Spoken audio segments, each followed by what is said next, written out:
welcome back to Trip to the Mound. Again, we are the iBaseballChannel podcast. We've taken care of the kids' wrestling match in the other room. Everything is good to go. No, we've set up our feature event for later on. Yes. Feature match. They've agreed to a title match, 2-on-1. So tag team against the single. Yes. It'll be very interesting to see how that goes. And of course, like I said earlier before the break, this time of year, Little League World Series time. So again, there's a lot of great stories out there. Obviously, the one that's been talked about more than anything has been Monet Davis, what she did with the Philadelphia team. Again, their season came to an end yesterday to the hands of the Chicago team. But again, I think the Chicago story is one that's fascinating in itself.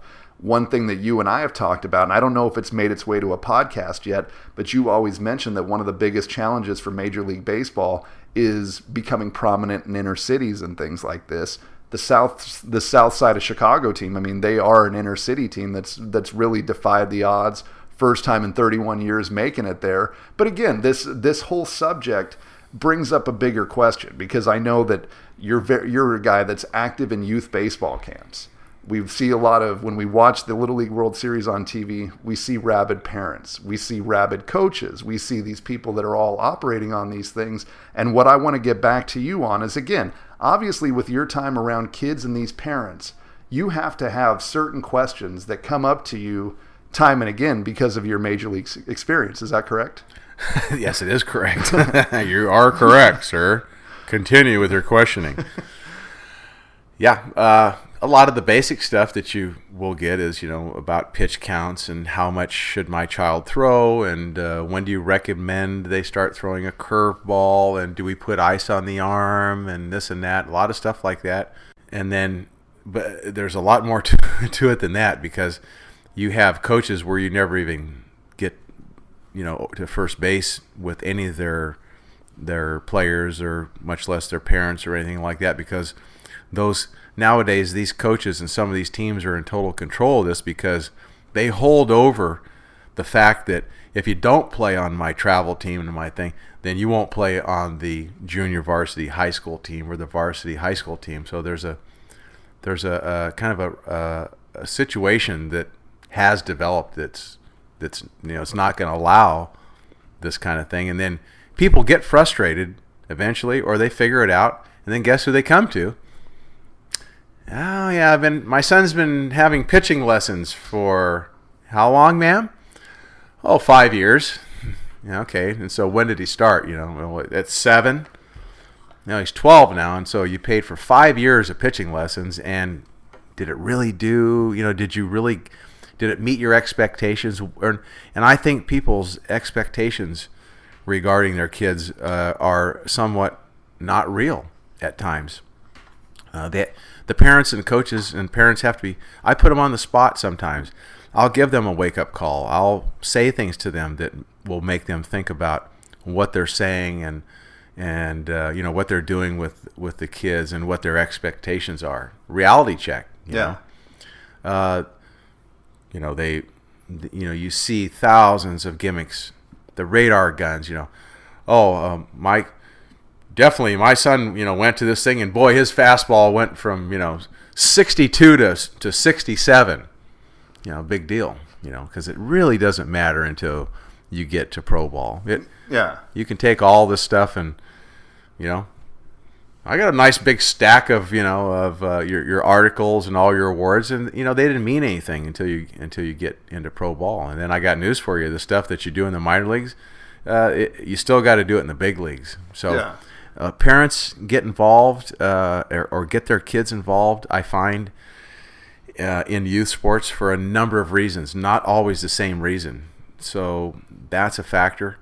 But I do get asked questions about a lot of things, And again, one of the things that you were kind of taken away from this is that you feel that the bottom line being that there's a lot of misinformation going around. You feel that when they're coming to you, they're almost coming in a state of confusion. I've been doing this for so many years, but now I'm not sure if this is the right way to go about it, stuff like that. Exactly. They don't know if the tool that they see advertised is going to work, or has it worked and now it's not, or is there some other tool now they can buy on top of this one because it's 2 or 3 years down the road. And I They want to know where the next camp is or where they can send them. They got money. They don't care. They'll send them anywhere. They'll send them to an academy over here. They'll send them on a trip to this, and they'll pay travel ball. They don't care. Yeah. They think it's going to improve their child. Most parents will do it. The problem is, it's like remember the old word fun. I see kids nowadays that I don't know if it's really that much fun for them. I just think it's just an extension of the parents or the coaches, like frustrations or expectations. Yeah. Oh, you're going to do good in this sport because I seen you throw. You can throw good, and you're going to do good, and you're going to get a scholarship. That kind of stuff. Yeah. And it's like, wow.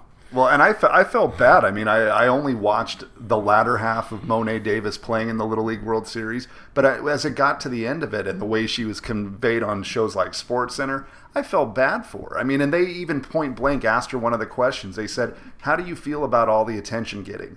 And her answer, I completely applaud her for. She said, "I don't like it. I'm uncomfortable with it because I think that it takes away from the contribution of my teammates." Yeah. And again, that's what you want any good athlete with a head on their shoulders to say, is that it's not about me, it's about us. And so she's been schooled pretty good.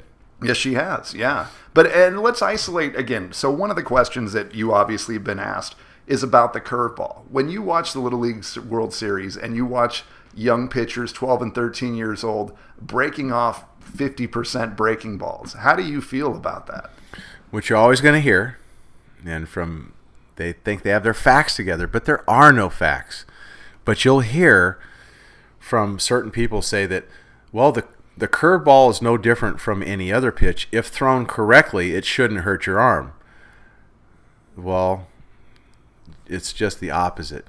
Every pitch that you throw is hurting your arm, basically.